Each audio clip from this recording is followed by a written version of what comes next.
አዛን ዓለም መስኪን ልትነጋ ምድር ረበዳው አቋርጫለሁ እጄን ይዘኸኝ ኢየሱስ በሕይወት ኖሬአለሁ አልነደፈኝ እባቡ እናት ካባት በላይ ቅርብ የምትረዳ ሚስጥሬን ተካፋይ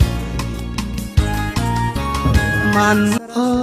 ወዳጄ በእርምጃ ሁሉ ፈጣሪን አስቀድም ጀምራ ልሳካ ሲል መንገድህን እንጂ ዓላማን አትቀይር ዛፍ ቅጠሉን እንጂ ስሩን አይቀይርም አትበሳጭ ብስጭት የሰይጣን ነውና አትዘን አምላክ ያልፈቀደው አይሁን እግዚአብሔር ከሌለበት ብዙ ግርግር እግዚአብሔር ያለበት ምድረ በዳ ይሻላል እግዚአብሔር ከሌለበት ሀብት ባለጠግነት ምድራዊ ኑሮ ይልቅ እግዚአብሔር ያለበት ባዶነት ይሻላል እግዚአብሔር ከሌለበት